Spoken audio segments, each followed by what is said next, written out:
lire. Je te l'ai dit plus de 20 fois. Quand vous lisez, ne laissez pas l'auteur décider pour vous. Non, c'est à vous de décider. FDL, la fréquence des loisirs, c'est l'instant fréquence des lectures pour les fans de lecture. Aujourd'hui, c'est la chronique Album Jeunesse présentée par Emma.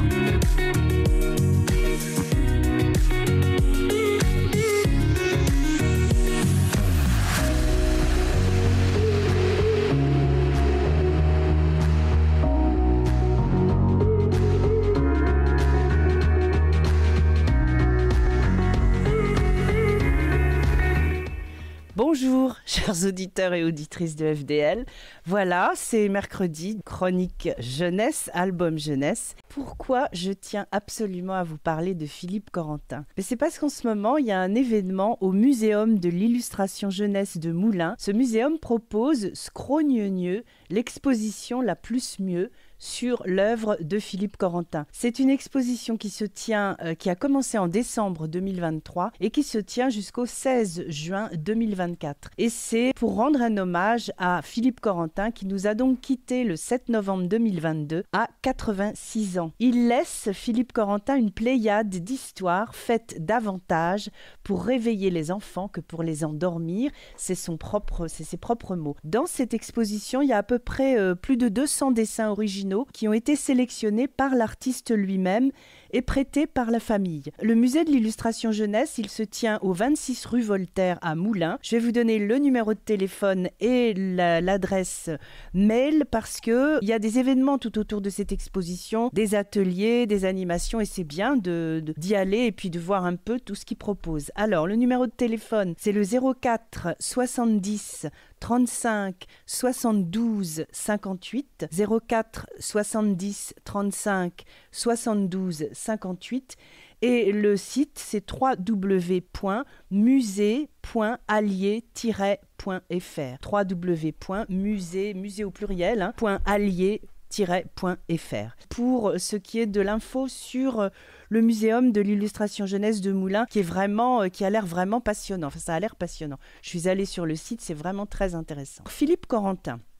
Il est né le 16 février 1936 à Boulogne-Billancourt. Il a passé son enfance à Quimper et en fait Philippe Corentin, c'est un pseudonyme, il s'appelle Philippe Le Sau, le Sau, S-A-U-X. Il s'est mis au dessin d'humour en 69, puis aux nouvelles, puis à l'illustration de ses nouvelles. Ses premiers dessins paraissent en 68 dans L'Enragé. C'est un peu une figure à part dans la littérature jeunesse parce que ses livres s'adressent aux enfants mais aussi aux adultes. Dans l'humour qui caractérise les personnages qui sont vraiment très drôles, il y a cette notion d'absurdité et il y a vraiment dans le texte et dans l'image cette influence un peu surréaliste que l'on retrouve, je ne sais pas pour ceux qui connaissent, dans Claude Ponty. Alors Claude Ponty c'est un peu moins humoristique, moins loufoque, mais par contre au niveau de l'influence surréaliste c'est vraiment ça. Ces personnages à Philippe Corentin sont mélangés, ce sont des animaux et des humains qui sont en interaction permanente. Ils sont entre deux mondes. Les animaux sont souvent habillés et ils ont des traits de caractère empruntés vraiment à l'humain. Philippe Corentin s'inspire beaucoup des contes traditionnels, il détourne les personnages des contes. Par exemple, il détourne le Père Noël. Je vous avais d'ailleurs, il y a un moment, présenté 2 livres de lui qui s'appelaient Le Père Noël et les fourmis et Pipioli la terreur. Et donc, dans Le Père Noël et les fourmis, c'est l'histoire d'un Père Noël qui rapetisse pour pouvoir passer, puisqu'il ne passe plus par la cheminée de nos jours, il rapetisse pour pouvoir passer par les conduits d'eau, arriver par le robinet de la cuisine, des choses comme ça. Alors, c'était assez amusant. Donc, voilà, c'est cette façon de détourner ça ou détourner l'histoire du petit chaperon rouge et du loup. Il fait un petit peu éclater tous les stéréotypes de ces icônes de la littérature enfantine finalement. Qu'est-ce qu'il dit lui ? Il dit « J'essaie d'amuser les enfants, c'est tout. Je fais des livres guili-guili, c'est-à-dire des livres pour rire. » Sa technique, c'est sur une petite vidéo que j'ai vu ça. D'abord, il cherche la première phrase. Comment il va... Pas le titre, pas la couverture, la première phrase du livre. Et puis à partir du moment où cette première phrase lui vient, il la dessine. Il dessine de façon à trouver dans le dessin et la première phrase quelque chose de cohérent. Puis après, il cherche la fin. Il passe directement à la chute. Une fois qu'il a l'idée lancée par la première phrase, hop, il veut qu'il passe à la fin. C'est-à-dire que pour lui, une histoire, il part pas à l'aventure. Il sait où il veut arriver. Il y a des écrivains pour enfants qui se laissent guider par le personnage et qui savent pas au fond tellement où ils vont aller. Lui, non, il sait très bien où il va. Et puis ensuite, il redessine, il reprend les dessins qu'il a fait, il ajoute les textes et les légendes. Mais il dit, moi, c'est pas vraiment des textes, justement. Ça s'apparenterait plutôt à la légende. Je ne suis pas un écrivain, je suis avant tout un illustrateur, un dessinateur. Il faut savoir qu'avant de se lancer dans la littérature enfantine, il a fait beaucoup de dessins humoristiques dans beaucoup de magazines, et notamment dans Playboy, dans Lui. Et donc, il a appris à dessiner très précisément et avec des messages très clairs et drôles en même temps. Et ce qui l'a amené à la littérature enfantine, c'est vraiment l'idée de raconter des histoires. C'est ce qu'il aime, c'est avant tout raconter des histoires.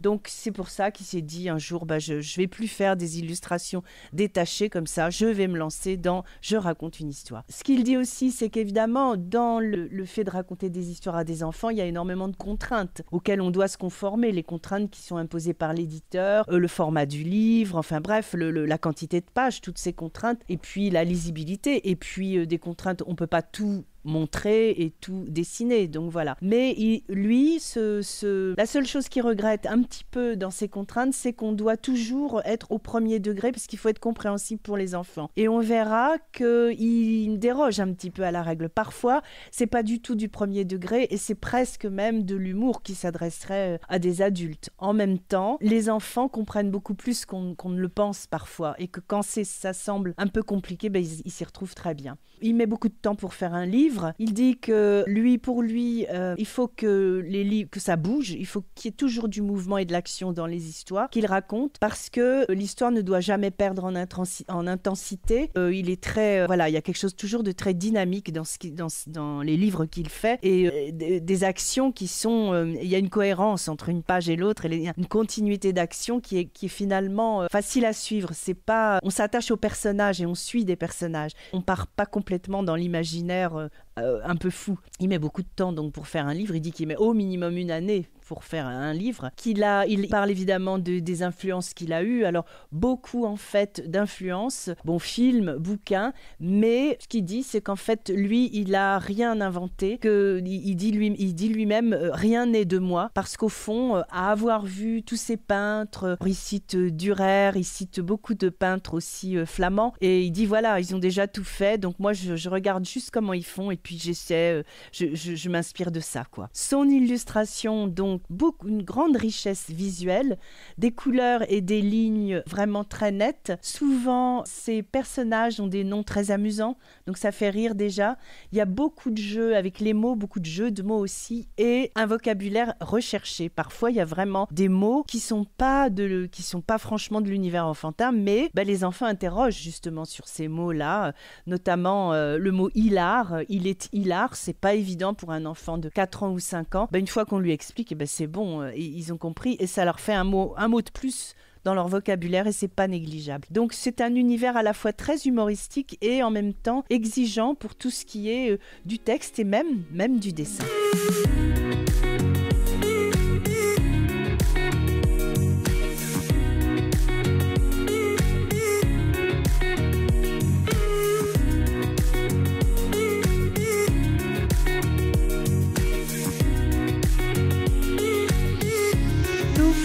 C'est le titre du livre que je vous propose aujourd'hui de Philippe Corentin, qui est paru à l'École des loisirs en 1991. Plouf, c'est l'histoire d'un loup que la faim ou la gourmandise amène à tomber au fond d'un puits. Il ne peut en remonter que si un autre animal y descend. Donc il y a différents animaux qui vont s'y succéder, donc suffisamment malins pour convaincre les suivants de descendre également, jusqu'à ce que l'histoire se boucle sur une nouvelle chute du loup. Est-ce que cette fois-ci elle sera définitive ? mystère. Le livre, c'est un format rectangulaire, donc à l'italienne, mais qui est utilisé en hauteur. Ce qui permet, ça veut dire qu'on ne tourne pas le livre dans le sens habituel, on le lit de haut en bas. Ça permet de mieux percevoir, puisque le livre se déploie de haut en bas, on a toute la double page pour voir toute la hauteur du livre en fait, pour voir la profondeur du puits et donc de la chute. Accessoirement, les enfants en lisant le livre peuvent comprendre le principe de la poulie, parce que l'idée c'est que le loup tombe au fond du puits et qui a la corde évidemment, et que donc pour pouvoir remonter il faut qu'il se mette dans le seau et que quelqu'un d'autre là-haut tire sur la corde pour faire remonter le seau. Il s'agit de convaincre ceux qui par aventure passeraient près du puits de descendre eux-mêmes dans le puits pour que le loup puisse en contrepartie remonter. C'est un peu ça qui se passe, c'est-à-dire qu'en fait il y a le livre, il y a la profondeur du puits, puis les animaux ils se croisent en fait au milieu du puits sans pouvoir se toucher. C'est-à-dire qu'il y en a un qui monte et l'autre qui descend, mais ils n'arrivent pas à s'attraper. Et donc le loup n'arrive pas à attraper les animaux auxquels il demande de descendre dans le puits, mais en même temps, il n'arrive pas non plus à attraper quiconque. C'est un bon rythme narratif. Il y a un événement par page.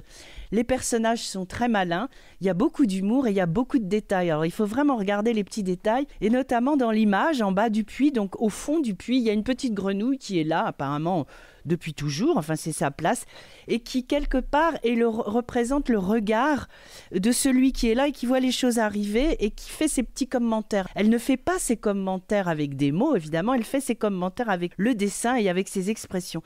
Et c'est très drôle de voir au fur et à mesure des pages l'expression de la grenouille qui voit toutes sortes d'animaux descendre dans le puits, qui elle y est toujours, et comment ça se fait que ces animaux sont si bêtes pour descendre dans le puits sans pouvoir remonter, à moins qu'un autre arrive, etc. Cette histoire se lit donc, comme je vous l'ai dit, de haut en bas, ce qui est assez inhabituel, et c'est une histoire qui est très drôle, à la fois par l'illustration, mais aussi par ce format insolite, et cette façon insolite de lire l'histoire. Alors, je vais vous en lire quelques extraits, puis vous raconter un peu les images, si je peux. Voilà, c'est l'histoire d'un loup qui a très faim, mais alors très très faim. Un soir, au fond d'un puits, il voit un fromage. Et là, on voit donc sur l'image un puits dessiné avec la poulie, le seau qui est posé sur le rebord du puits, la poulie donc au milieu, donc une corde tombe dans le fond du puits, et le loup qui est pas très grand, qui se tient sur ses deux pattes, parce qu'il se tient comme un humain. C'est-à-dire que les personnages, ils sont debout, ils sont habillés. Alors lui, il se tient debout sur deux pattes, il est penché au-dessus du puits, il est habillé avec un short à bretelles vert pâle, et sous le short, enfin sur sa poitrine, il a une chemise, un t-shirt, on va dire rouge, ocre rouge, voilà. Et la couleur du puits, c'est plutôt un ocre pâle, c'est de l'aquarelle, hein. C'est vraiment dessiné en aquarelle avec des traits au crayon. Et donc le loup, on voit le loup de dos penché, sa queue qui remonte, et on voit qu'il est petit le loup, et il a ses deux pieds qui prennent appui sur une grosse pierre pour pouvoir voir mieux dans le puits. Et évidemment, ce qui devait arriver arriva. Il se penche pour attraper le fromage qu'il voit au fond du puits. Il se penche, et plouf, il tombe dans l'eau. Et là, sur toute la double page, donc de haut en bas, donc on voit dessiner le puits vu de l'intérieur. Avec le haut du puits, c'est un rond, en fait, où se dessinent des étoiles, puisque de là on voit le ciel, donc un rond, voilà, même pas un demi-rond, un quart de rond, on va dire, avec les étoiles, et puis la bordure du puits, et puis on voit le loup qui tombe, la corde, le seau, et puis la grenouille au fond du puits, qui jusque-là était bien tranquille et qui fait une tête très dépitée quand elle voit arriver le loup sur elle, hein. Et puis le loup se trouve donc dans le puits, évidemment, et là, son seul espoir pour remonter, c'est qu'il y a un animal qui passe. Et effectivement, il y a un cochon qui passe. Pour convaincre le cochon de descendre dans le puits, il lui dit, tu sais, là, si tu aimes le fromage, il y a vraiment plein de fromage dans ce puits. Et en fait, c'était le reflet de la lune, hein, j'ai oublié de le dire, mais le loup s'en rend compte évidemment une fois qu'il est dans l'eau. Il raconte cette histoire au cochon qui lui dit, ah bah oui, tiens, moi j'aime bien le fromage, je descendrai bien. Donc le cochon s'accroche s'accroche à la corde, le loup se met dans le seau et les voilà. Le cochon descend, le loup remonte, le loup ne peut pas au passage attraper le cochon et le cochon se retrouve au fond du puits. C'est bien embêtant parce que le cochon, alors voilà l'image par exemple, c'est le cochon gras comme un cochon descend trop vite et le loup ne peut l'attraper, raté. On voit le cochon donc et le loup qui se croisent, le loup qui remonte très vite en haut, le cochon qui descend très vite en bas, ils se regardent, mais pour le loup c'est cuit, il peut pas attraper le cochon sauf qu'il remonte quand même, il a cette chance de remonter à la surface. Et puis voilà, puis c'est une succession de situations comme ça, le cochon, il va falloir qu'il trouve le moyen de convaincre une famille, je crois que ce sont des lapins, voilà, une famille de lapins de descendre dans le puits en racontant que c'est un puits à carottes et que vraiment il y a tellement de carottes dans ce puits et du coup évidemment les lapins descendent aussi et le cochon remonte. Et puis voilà, c'est tout le livre est comme ça en fait. Ce sont ces animaux qui se croisent. Alors comment les lapins vont faire pour sortir du puits? C'est toute une famille. Il y a 4 lapins en tout.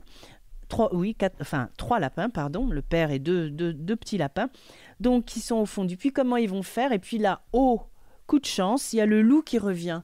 Le loup, il est déjà tombé une fois dans le puits. On se dit, bon, il va quand même pas se faire prendre une deuxième fois. Eh bien si, parce que les lapins racontent au loup que vraiment, c'est un puits plein de lapins. Et qu'on sait bien que le loup aime les lapins. Les lapins disent au loup, bah écoute, si t'aimes les lapins, franchement, c'est le moment de venir, quoi. Non, il n'y a pas de fromage, mais il y a plein de lapins à manger, répond finement le père lapin.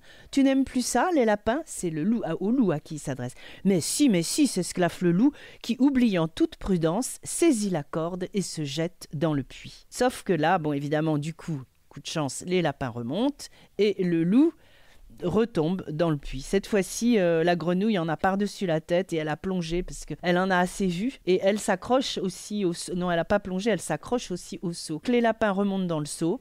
Le loup tombe au fond du puits, mais là où il y a un gros doute, c'est que le seau, lui aussi, retombe sur la tête du loup.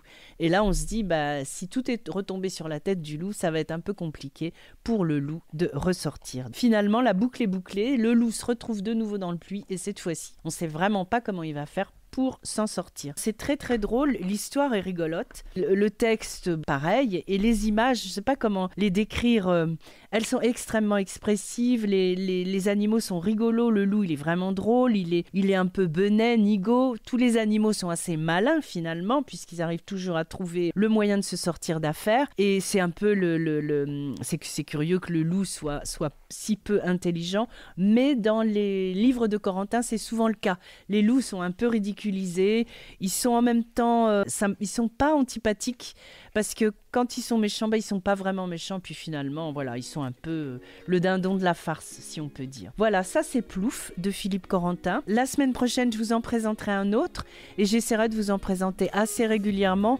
en parallèle à cette exposition au musée de l'illustration enfantine de Moulins. Voilà, on se quitte, on se retrouve mercredi prochain. Je vous remercie.